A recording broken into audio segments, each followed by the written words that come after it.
Greetings and salutations, everyone, and welcome to tonight's bonus upload. Tonight's bonus upload is full of some terrifying encounters. I hope you all enjoy them. Before we get into it, a couple links. As you know, I rely on Patreon, PayPal, channel membership, and the merch to help the channel to continue to grow and go. Links to Patreon, PayPal, and the membership are in the description below. The merch is displayed directly under the video. Also, Dogman Frightening Encounters, Volume 1 through 3, the audiobook versions. They were written and researched by Tom Lyons, narrated and produced by me, Jeff Nadolny. Those audiobooks are available on Audible, Amazon, and iTunes, links to which are also in the description as well. And finally, last but definitely not least, if you'd really like to help support this channel to continue to grow and go, simply subscribe. It does not cost you a cent. Click that like button, it takes half a second. If you don't want to miss out on any of the informative uploads I put out daily, click that bell icon, and folks, please leave a comment. Why? Well, because all of these things, they really do help this channel to continue to grow and go. And yes, folks, they definitely matter. Now, everyone, I have taken far too much of your time. Let's jump into tonight's bonus, shall we?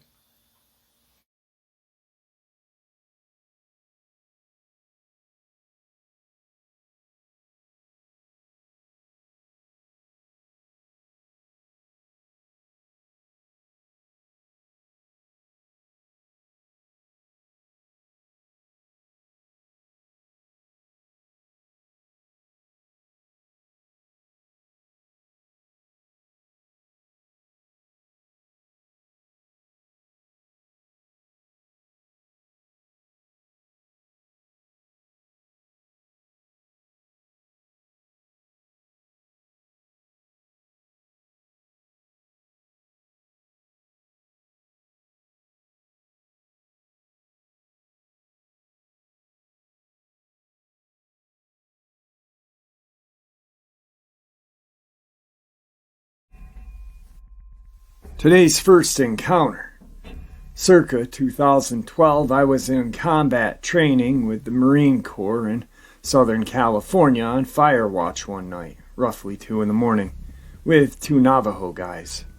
We got on the subject of skinwalkers telling stories that our grandparents and others had told us. So we are all generally feeling a little creeped out just from the stories, when we hear the most distorted coyote howl any of us has ever heard. From what we can guess was about 50 yards away. It was like someone was slowing down the vinyl recording of a coyote howl with their finger. We were all frozen and stark white. We just all stared at each other for a bit, sweating. We finally pointed our flashlights in the direction of the distorted howl, and we all saw what looked like a coyote head sitting on a fence post. We were just staring at it with shaky lights, absolutely silent. The head pointed our direction, and its eyes were open, but they did not shine. They were just black. Finally, I say, maybe someone found a dead coyote and put its head on a post. Sometimes farmers will hang a dead coyote on the fence to keep other coyotes away. Our training was taking place on a large open cattle field. Right after I say that, the head turns slightly to the left and moves off the post. From behind the post, a coyote walks out on its hind legs, with its jaw and tongue dangling like they were broken, and then just walks into the darkness, out of our reach of flashlights. We all immediately shit our actual pants and book it back to where everyone was sleeping, and proceed not to sleep properly for the rest of our time there. All 3 of us saw it, and all 3 of us know what we saw. Moral of the story, speak of the devil, and he shall appear. Today's second encounter.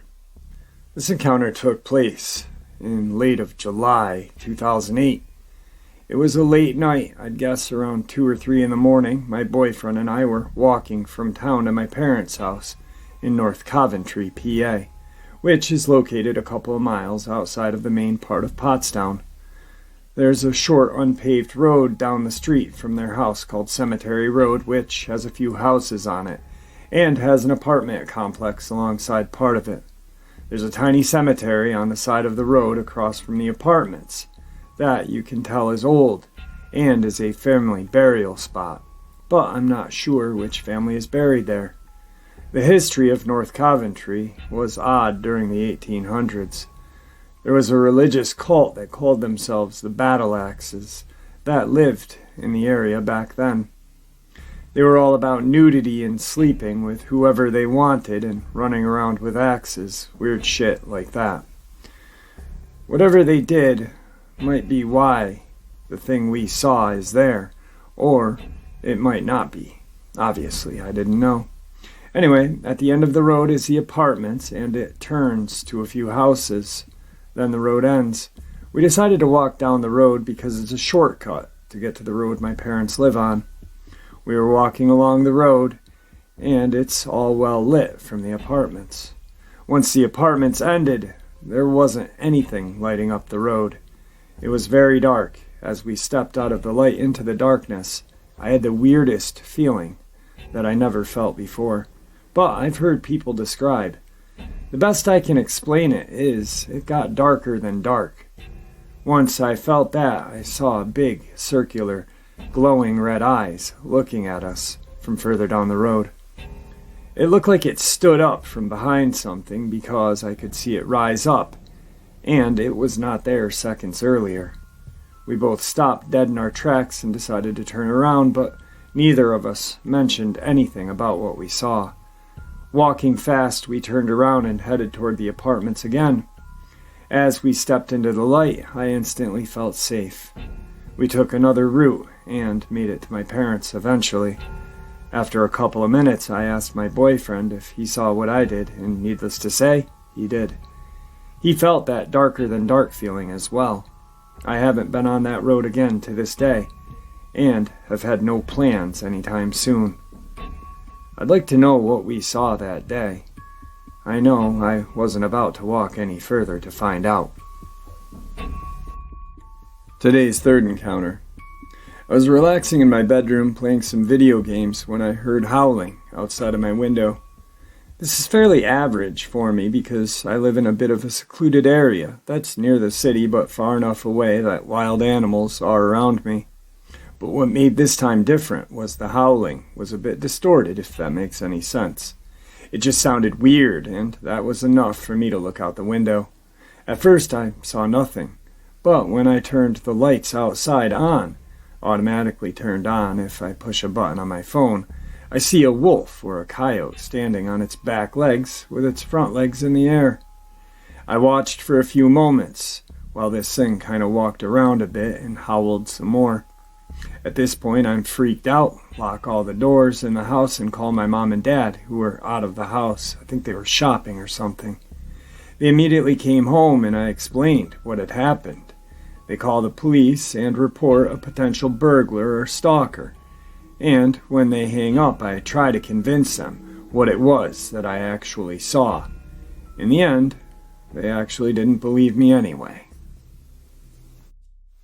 Today's fourth encounter. This took place a few years ago. I was in my late teens driving home at around 10 p.m. This was typical shift for me, and I wasn't too tired. I know what I saw. I lived somewhat out in the country, far enough to be on septic, close enough to be on the county's water system. It wasn't irregular to see wildlife at night: elk, deer, barn cats, even occasionally dogs. I'd been living here for a few years at this point. During this specific time, one particular neighbor had a really bad habit of letting his dogs run free on the side of the road. I love animals, so I would always pull over, call the number on his collar, and get him back to his owner. Anyway, I'm driving home nearly 1 block, and 3 turns to my house. I see this figure out of the corner of my eye. It looks like a medium-sized dog. I roll down my window, turn my music down, and start calling out to it, as if I would a dog. "Hey, sweetie, come here, baby." It seemed very shy, as it wouldn't look at me, and its body language was very timid. I kept trying to speak sweetly to it, to let it know I was not a threat. It looked a little skinny, seemed to have short gray hair. I wanted to see if I could help it, maybe find its owner or get it somewhere safe and fed. It finally responds to my sweet talk and turns to face me. My stomach drops. This is going to sound crazy, but it had a human face. The best way I can describe it is like a Teletubby. I really wish there was another way to describe it for the sake of my credibility. It had no distinctive features, and its head was still shaped like a dog. It didn't make any faces, any noises, and it did not speak. I was so surprised that I screamed, "What the fuck?" and sped off. I was so scared as well because my house had a gate that I had to open, and I didn't know if it was following me or anything. I didn't look back, and it did not appear to chase after me as I sped off. I feel bad about it to this day. I wish I didn't react the way I did, but I didn't know if I was in danger. Seeing something like that, something you can't explain, I don't know. But I really can't stress enough how it did not make any facial expressions, noises, speech, anything. I was the one going out of my way to bug it, and I was bluntly a dick to it. I haven't seen it since. I wish I could change how I reacted, and I really wonder about it all the time. I did some internet searching afterward and haven't been able to find any experiences like it, which really makes me feel nuts. Today's fifth encounter. Now, the picture that is part of this upload is the picture that the person that this experience happened to drew to describe what he saw. And, well, I think the picture speaks for itself, guys. What do you think? I've only shared this experience with a few people, and I still think about it. It freaks me out. I was 16 or so, growing up in the small town. Exploring out in the hills was the thing to do. This experience took place at the north end of Ruby Valley in Elko County, Nevada. Someday I'll play around on Google Earth and try to find the place, but it's slightly north of the road off of Highway 93 that goes into Ruby Valley. I always liked checking out old mine shafts and ghost towns. That stuff really intrigues me. At the Burger Bar in Wells, Nevada, they have these old turn-of-the-century maps under glass tables. One of them, it showed several ghost towns just north of Ruby Valley, so I figured I'd go and check them out, as I had not been to that area very often. I gassed up my '72 Dodge W200 pickup, and being the redneck I am, grabbed my HK91 and set out. I had found some old foundations in the lower country and started heading into the mountains themselves, and started finding abandoned mine shafts. This was pretty cool, so I kept going. I took this ancient road that was no more than an overgrown cattle path at this point in history, and came upon a tree blocking the road. It was an old pinyon pine, about 2 feet in diameter, that blocked the road. After the tree, the road continued straight for about 200 yards, then hooked right before coming back 180 degrees. I parked my truck in front of the tree and set out on foot. I grabbed my HK91 with one 20-round mag in the rifle and put one 20-round mag in my back left pocket. I always had a rifle with me, as I've encountered mountain lions in the mountain shafts before. And just in general, like to shoot shit. Get up on the ridgeline and shoot boulders from a couple 100 yards away. Anyway, as soon as I climb over the fallen tree, I had this creepy feeling as I was being watched. I continued on for about 200 yards to the point where the road started curving right and gaining elevation, going toward the cabin. At this point, I had the realization that not only did I feel like I was being watched, but it was dead quiet. This was in June or so, as school had just gotten out. Everywhere you went, you could hear cicadas, but not here. It seemed as soon as I crossed the fallen tree, the mountains were silent.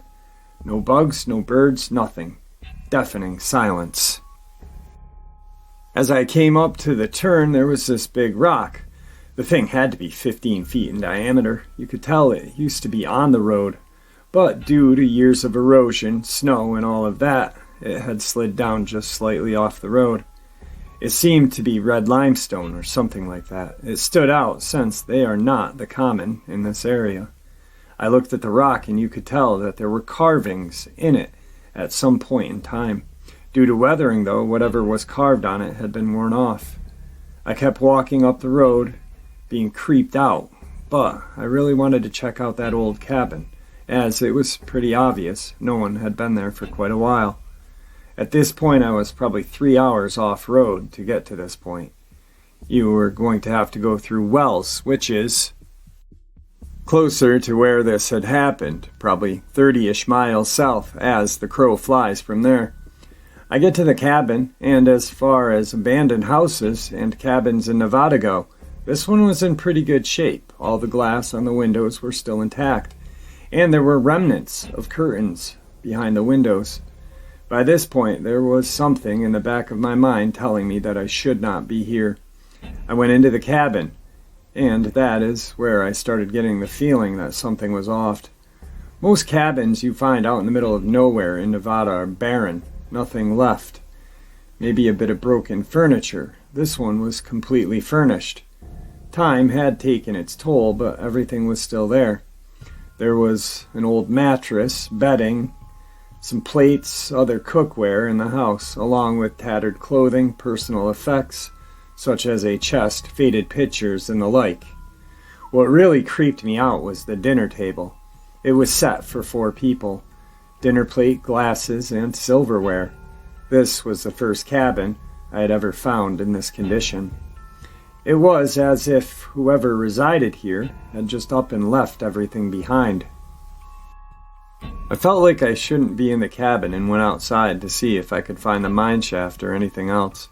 Once I was out the door, I decided to chamber around in my HK-91. That sound of me racking the round echoed throughout the canyon and broke the silence. As little of a thing as it was, this calmed my nerves just a little bit. Directly behind the cabin was a well. It was still intact, and as I got closer, it sounded like there was a noise coming from it, like a slight breeze rustling through it. When I got within 30 feet of it, I started smelling something. It smelled absolutely putrid. Definitely something had died in the well. The smell of decay was heavy in the air, with an acid copper scent that tore at my nostrils. I didn't want to get any closer to the well and started walking towards the left, where I could see the opening to a mine shaft up on the hill. The closer I get to it, I could start feeling a breeze coming out of it. This is not really uncommon if you've ever explored mine shafts before, as the breeze could be coming from another opening of the mine. But the thing was, it was perfectly calm. As far as I could see, there was no trees moving or any signs of wind.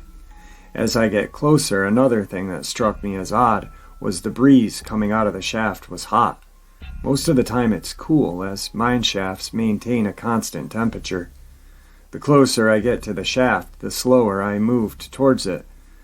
Nothing since I crossed that fallen tree had seemed right. The closer I got to the opening of the mine shaft, the more of a feeling of dread in being watched I got. I got within 15 feet of the shaft when the smell hit me. The smell of decay and copper, but much stronger than the well. Right then all my spidey senses started going off. I had to get out of here. I started turning left to book it out of there when I saw a dark shadow moving in the opening of the mine shaft. Whatever it was, it appeared to be crouched down to fit in the mine shaft. Most mine shafts I have been in have 8 to 10 foot ceilings. At first I thought it was a mountain lion. Then I remembered how big the mine shafts are. My mind raced trying to think of what it was. It was too big to be a black bear, which are rare in northeast Nevada. I nearly froze with panic, and it slowly kept coming toward the opening of the mine shaft. It was probably within 10 feet of the opening, and the light was starting to show whatever it was. It was covered from head to toe in grayish-brown fur. Then it screamed. It was like anything I had ever heard in my life. My ears were ringing from it. I flipped into panic mode and did what a good redneck would do. I shot at it. I pulled up my HK-91, placed the front blade on what appeared to be center mass, and ripped off 5 rounds as fast as I could accurately shoot. If you've ever shot big game with a large caliber rifle, you know the sound when you come in contact with something. I had 4 solid thwunks. 1 round went high. This made it scream even louder than it had in pain. At this time I started hearing more and separate screams coming from over the wall and in the hills above the mine shaft. I started running down the hill as fast as I could. In the tree line above the road, approximately 75 to 125 yards, I could see fast movement. Rocks were tumbling down the hill, and there were several other screams. From the mine shaft, I could hear the wailing of whatever I had shot. Whatever it was, I had definitely connected, and it was hurting. Whatever was up in that tree line, they were running from tree to tree on all fours and getting closer to me. As I ran toward the rock, I was shooting in that general vicinity of movement on the top of the hill. By the time I got to the limestone rock, I had expended that 20-round mag. I ripped it out and threw in my spare, chambered around, and started sprinting toward the fallen tree. Approximately 200 yards away by now, I kept glancing back, and whatever they were staying in the trees. I could make out their masses and fur, but they would not stay in the open. I got back to the fallen tree and ate shit trying to jump over it. I got up off my ass, fired between 12 to 15 rounds at the closest movement, which was approximately 50 yards away by now. I heard a few rounds connect, and it started screaming louder. Between the screams and the gunshots, my ears were damn near dead. I opened the door of my truck, got in, and started it as fast as I could. Backing up to turn around, I damn near put my truck down a canyon. As I started going forward to leave on the road I came in on, was when I finally took a look at one. It was crouched over with its front feet on the tree. It was covered from head to toe with grayish-brown fur, with long, slender fingers and claws. The back of it was hunched, and its face was slender, most closely resembling that of a badger but sunken in eyes. It was shaking its head back and forth, and it sounded like it was attempting to speak, but it was so garbled, and with the noise of my truck, I really couldn't make out what it was. I averaged 50 to 60 miles an hour on a shitty dirt road that I did 15 on the way in. I did not slow down or stop until I got back to pavement. By now I was so shaken that I had to stop to collect myself.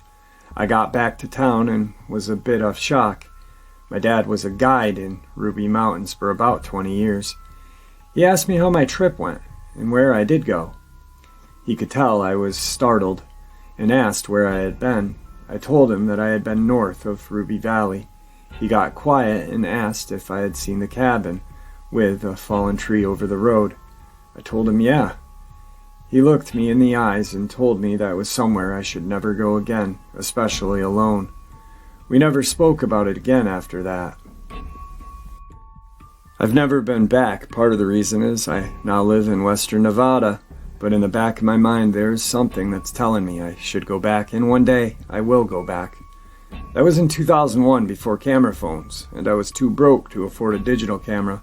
I want to go back with a camera though, preferably a GoPro that's on my helmet, and several friends that are armed. Just something about there, even with all the shit I experienced, is drawing me back. One day I will go. I guess I need closure on what happened to me that day. I definitely want to make it back though, with at least 4 or 5 friends that are armed, that's for damn sure. Still to this day it gives me goosebumps thinking about the shit. I tried researching it a bit a few years past, asking some old-timers, and one of them told me a story about the rubies. I'll be quick on it. During the 40s and 50s, the Army Air Corps operated out of Wendover Air Base.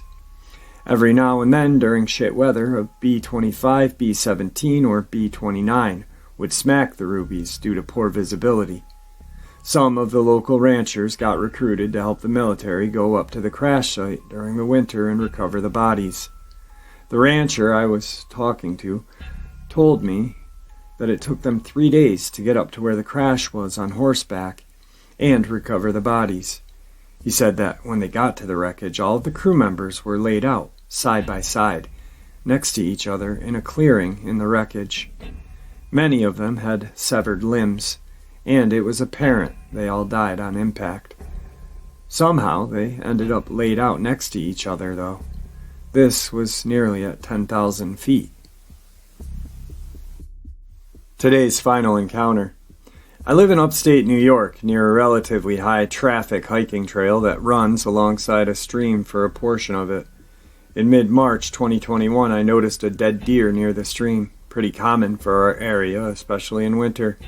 Went for a walk yesterday evening and passed where the deer was, and saw something that was really messing with me since. Something was crouched over the dead deer. It looked like a pig, but large, the size of a grown man with loose, sagging skin. Its whole face was kind of sagging and leaking out of its nose and eyes. I've worked with livestock before, so I know what pigs look like, and this pig was all wrong in shape. Its body was swollen, and its back legs were splayed out, so I could see they were really long. I could see that there was virtually no hair, just smooth skin.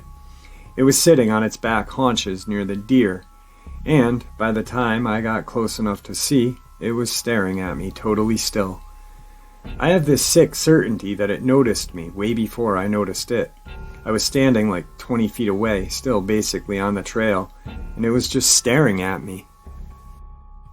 The deer carcass was kind of everywhere, like it had been messily eaten, while I was watching the pig raised both of its front legs, and I saw that they ended not in cleft feet, but in large hands, human-like hands. It reached into the deer and just ripped off a chunk off its side, raised it to its snout and ate out of its hand. All this went down in a matter of seconds, and as soon as I saw its hands, I just turned back the way I came on the trail and walked away as fast as I could. I wanted to run, but I was afraid it would chase me.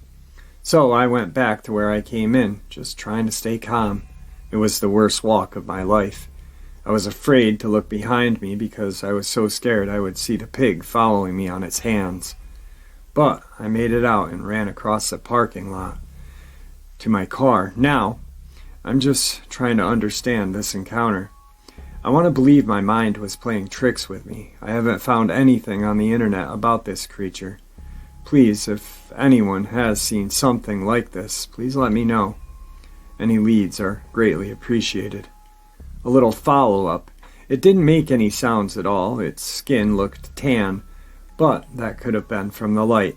Its eyes were very small, but I couldn't tell much about them because they were kind of obscured by the loose skin around and above them.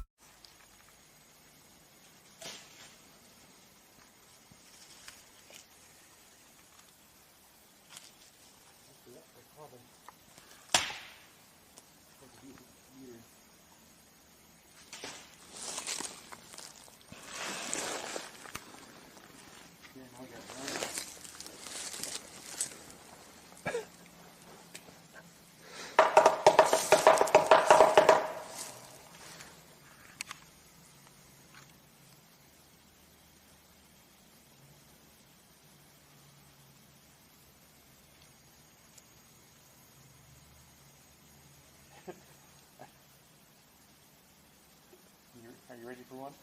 Yeah.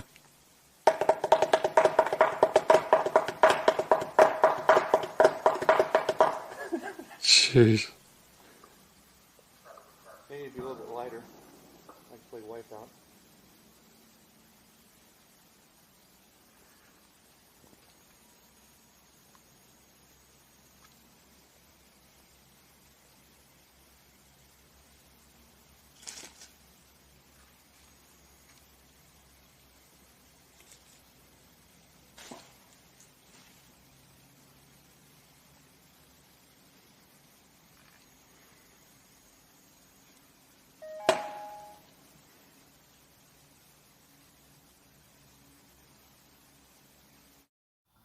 Alright folks, I hope you all enjoyed tonight's bonus as much as I enjoyed sharing it with you.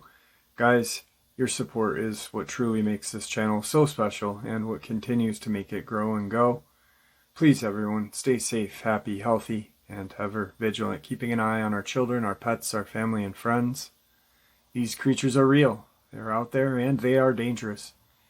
If we share just a little bit of information, that same info that we share with each other on a daily basis, with the people we love and care about, it may just save someone's life someday. God bless you all.